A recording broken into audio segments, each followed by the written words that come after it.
Muito bem, estou aqui com o servidor Java e nós vamos ver aqui o que é que nós fizemos para passar a lógica, né, do ACBR Monitor lá do cliente para o servidor, aqui no caso do servidor Java, tá? Até então nós estávamos emitindo ou nos comunicando com a ACBR Monitor diretamente do Flutter, né? Utilizando esse NFC ACBR Service.Dart, tá?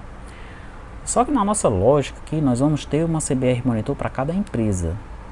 E como nós estamos utilizando sockets aqui do Flutter para o ACBR Monitor, né, nós teríamos que abrir uma porta para cada empresa. Então imagina mil empresas no servidor, 1000 portas abertas, né? Então isso traz uma questão de segurança, tá? Por conta disso nós resolvemos migrar essa lógica aqui do cliente para o servidor, para os servidores, né? Porque no treinamento nós temos 5 servidores, tá bom? Beleza, então nós não estamos mais utilizando essa classe aqui, esse arquivo, tá? Ele fica aí, porque pode ser que você tenha uma necessidade de utilizar, né? Vai que você está utilizando uma rede local, então você coloca lá o ACBR Monitor no servidor local e utiliza essa lógica aqui, não tem problema nenhum, está numa rede local, um ambiente controlado, né?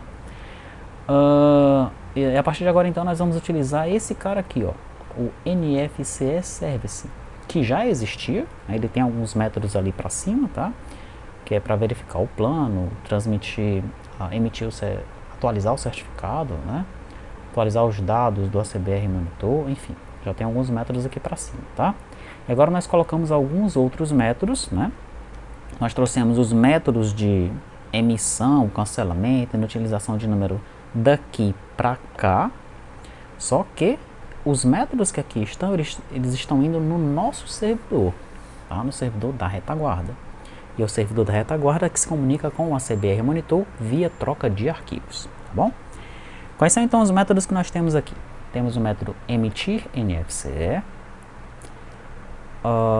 emitir NFC contingência, transmitir NFC contingenciada, inutilizar o número da NFC, cancelar a nota, tratar a nota anterior contingência e gerar o PDF do DANF, tá? Esses mesmos métodos você vai encontrar aqui no lado do servidor, ó. Nós temos agora o ACBR Monitor Controller, tá? E temos o ACBR Monitor Service. Então no controller vamos ter os métodos emitir NFC, emitir NFC contingência, enfim, todos aqueles métodos que nós temos no cliente, nós temos aqui também no servidor, tá? E cada método desse tem o seu parceiro, né? O mesmo método aqui no service. Então, o emitir NFC, lá no service vai ter o método emitir NFC, ó, tá? Service emitir NFC, tá? Onde nós vamos passar o número da nota, o CNPJ e o conteúdo do arquivo INI, tá bom? Vamos dar uma olhada então no service, tá? O controle aqui não tem muito segredo, né? Mas o service sim aí tem a lógica de como se comunicar com a ACBR Monitor. Então vamos aqui no emitir NFC, pronto, tá aqui ele. Aqui no service, aqui em cima, eu deixei essa variável privada, caminho com CNPJ, porque tem momentos em que nós vamos setar essa variável aqui e ela vai ser utilizada em outro método, tá? Beleza, então no lugar de a gente passar aqui, na hora de chamar o método, né? Estou chamando o método, por exemplo,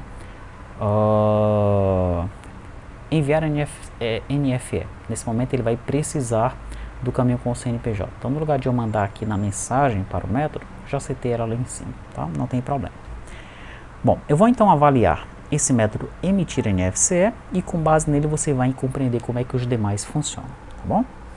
Eu começo então setando o caminho com o CNPJ, porque cada empresa tem a sua pasta CNPJ, né? Daí eu vou setar um caminho para o arquivo INI. Dentro do caminho com o CNPJ eu criei uma pasta INI, uma pasta NFC e vou salvar os arquivos INI dentro dessa pasta, tá? Então eu seto o caminho e aqui, ó, nessas linhas de código eu estou salvando o arquivo INI que subiu lá do cliente para o servidor dentro dessa pasta INI, tá? Dentro da pasta que eu defini aqui em cima. Pronto, neste momento aqui o arquivo INI já está salvo em disco. Daí eu chamo o método criar NFE. Para ele eu passo o arquivo, o caminho para o arquivo INI, né? Então o método criar NFE, ele vai lá no arquivo INI, passa esse arquivo INI para o CBR Monitor e ele vai criar o XML da nota para a gente, já assinando, né? Depois disso, eu pego o retorno da saída. Veja que para pegar o retorno da saída, eu estou passando aqui uma operação, né? Eu estou como que dizendo para o método, cara, pega o retorno da saída, que é o caminho do arquivo XML, aí ele guarda o caminho do arquivo XML aqui. Daí eu envio a nota com base nesse caminho que retornou aqui, dado o arquivo SAI, né? Aqui são troca de arquivos, a gente gera o arquivo ENT e o ACBR Monitor gera o arquivo SAI, tá? Daí eu envio a NFE e novamente eu aguardo o retorno da saída, né? Eu pego o retorno da saída passando a operação envio. É como se eu estivesse dizendo, cara, acabei de mandar uma nota, o que é que saiu no arquivo SAI? Aí o retorno, né, o que tiver no arquivo SAI vem para cá. Pode ser que tenha acontecido um erro. Se não tiver acontecido um erro, eu vou imprimir o dump, tá? Passando o caminho ao arquivo XML. Daí eu pego o retorno da saída, passando agora o arquivo PDF como operação, e ele vai me retornar aqui o caminho do arquivo PDF. E é esse caminho do arquivo PDF que eu vou retornar lá para o controller. Lá no controller, ó, ele vai pegar o retorno, vai verificar se tem erro. Se não tiver erro, ele vai retornar aqui o PDF lá para o cliente. Se tiver um erro, ele vai gerar uma exceção com o erro do ACBR Monitor. Tá? Eu criei uma nova classe chamada ACBR Monitor Exception para ele descer com um código específico para o ACBR Monitor, para eu lidar com esse erro lá no cliente, tá bom? E se não vier, aliás, se vier um erro, né? Porque se não vier um erro, eu imprimo o dump. Se vier o erro, ele cai aqui, ó. Ele retorna apenas o retorno, que já voltou aqui em cima mesmo, né? Com a mensagem de erro, tá? Pronto, essa aqui é a lógica, tá? Essa lógica ela é utilizada nos demais métodos aqui. Emitir NFE contingência, a mesma coisa. Transmitir NFC contingenciada, a mesma lógica, tá? A lógica sempre é essa. Apagar o arquivo de saída, gerar o arquivo de entrada, aguardar o retorno e pegar o retorno, tá bom? Muito bem. Então, depois que a gente passa por todos esses métodos aí, eu tenho aqueles métodos onde eu gero os comandos, tá? Por exemplo, o criar NFE. Eu apago o arquivo de saída, gero o arquivo de entrada com este comando e aguardo o arquivo da saída. Enviar NFE. Apago o arquivo da saída, gero o arquivo de entrada com este comando aqui, ó, e aguardo o arquivo da saída. Então, os comandos a gente já viu lá na aplicação feita em Flutter, são os mesmos comandos, tá, que a gente manda para o ACBR Monitor. Só que agora nós estamos mandando os comandos a partir do servidor, através de arquivos, né? Lá no Flutter nós mandávamos a partir da aplicação cliente, através de sockets, tá? Então, essa alteração é que nós estamos fazendo aí. Os métodos gerar arquivo zip, né, e atualizar certificado, a gente já viu, eles estavam dentro de NFE configuração, eu trouxe para cá, porque faz mais sentido eles estarem aqui. Daí vem, ó, os métodos gerar arquivo de entrada, ele pega o comando que eu mandei para ele, tá? Daí ele gera o arquivo de entrada no caminho com o CNPJ, e dentro do arquivo de entrada ele coloca o comando que eu passei aqui, ó, tá? No momento que eu fecho o arquivo, o ACBR Monitor fica liberado para pegar esse arquivo de entrada, tá? Ele faz o que deve fazer e gera um arquivo de saída. Daí eu pego o retorno da saída. Para esse pegar retorno da saída, eu mando uma operação, que pode ser arquivo XML, pode ser arquivo PDF, pode ser cancelamento, consulta, inutilização ou envio, né? Essas são as operações que eu estou fazendo aqui, tá? Independente da operação, eu sempre instancio aqui o arquivo ini, tá? Dentro de arquivo saída. O arquivo saída é um arquivo ini. Eu instancio ele ali, tá bom? Tem momentos em que o arquivo de saída não está no formato ini.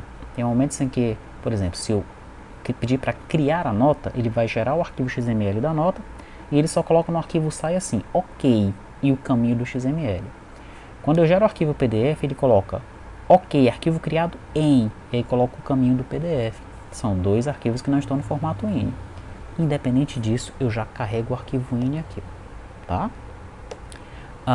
Eu também, independente do formato do arquivo, já carrego o arquivo SAI aqui dentro dessa variável arquivo completo, porque eu quero o conteúdo do arquivo TXT nessa variável arquivo completo, tá? Eu sempre faço essas duas operações. Eu também sempre tento carregar o conteúdo de cstat e xmotivo. Eu já carrego aqui em código de status e motivo, tá? Independente do conteúdo do arquivo ini. Se tiver código de status, ele vai colocar o código de status aqui. Se não tiver, vai ficar vazio.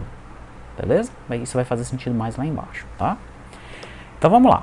Se a operação que eu mandei para cá for arquivo XML, o que é que ele vai fazer? Ele vai pegar o scanner, que é o meu arquivo completo aqui, ó, tá? E vai trocar a string ok, espaço por nada, tá? Ele tira isso daí e fica só o caminho do arquivo XML. Daí eu retorno esse caminho lá para o cara que chamou, tá? Se for arquivo PDF, eu pego novamente o conteúdo, né, do arquivo completo, tá? Jogo em retorno e agora eu troco ok arquivo criado em por vazio, tá bom? Dessa vez ele colocou lá o caminho do arquivo PDF, né? E daí a gente, ao fazer essa operação, retornamos o caminho do arquivo PDF para o método que chamou. Veja que eu estou fazendo de duas maneiras diferentes, ó. Eu poderia ter feito a do arquivo XML da forma como eu fiz aqui embaixo e poderia ter feito a do arquivo PDF da forma como eu fiz aqui em cima, tá? São duas maneiras de fazer para você aprender. Você pode até modificar o código de uma delas para o que você acha que está mais legível, tá? Em termos de entendimento. Beleza. Se for envio, cancelamento ou consulta, eu só guardo o motivo na variável de retorno. Se for inutilização, eu pego o arquivo completo e retorno ele, porque vai ter uma mensagem lá que eu quero retornar para o cliente, se for no caso da inutilização, tá bom? Daí, antes de eu chegar no final, o que é que eu faço? Eu crio uma lista com os seguintes itens, ó. Vazio, 100, 102, 135, tá? Daí eu verifico se o código do status, que eu li lá em cima, é diferente disso aqui. Se for, aconteceu algum problema, tá? Então vamos pensar aqui, ó.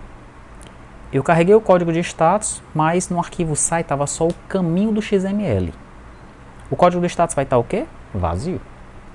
Quando ele chegar aqui embaixo, o código de status é vazio? É. Ele não entra aqui, ó. Tá? Não faz nada, não vai retornar ele. Tá. Eu tentei inutilizar um número. Ao tentar inutilizar o número, a nota desse número já tinha sido emitida. Vai dar um erro. O código do status do erro vai ser diferente de um desses códigos aqui, ó.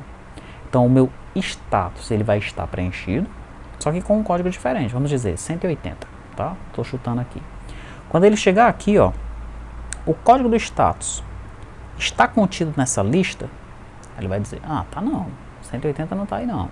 Então ele vai retornar esse erro com o código do status e o motivo, tá? Muito bem. Daí o apagar arquivo saída, o que é que ele faz? Ele pega o arquivo da saída e apaga, né? Então o nome do método tá bom, né?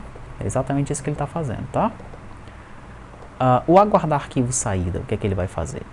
Enquanto não existir o arquivo sai.txt, ele vai esperar por ele, tá? Só que ele vai esperar por ele durante 30 segundos, ok? E eu aumento aqui o tempo de espera em 1 segundo, tá? Eu durmo 1 segundo, aumento esse tempo de espera em 1 segundo, tá? Em 1, ok? Daí, se o tempo de espera for maior que 30, eu vou retornar um false. Se por um acaso acontecer um problema no servidor com a CBR monitor dessa empresa, e em algum momento ela aguardar mais do que 30 segundos, vai retornar uma mensagem de erro lá para o cliente, né? Eu não fico preso num laço infinito aqui, nesse aguardar arquivo de saída, tá bom?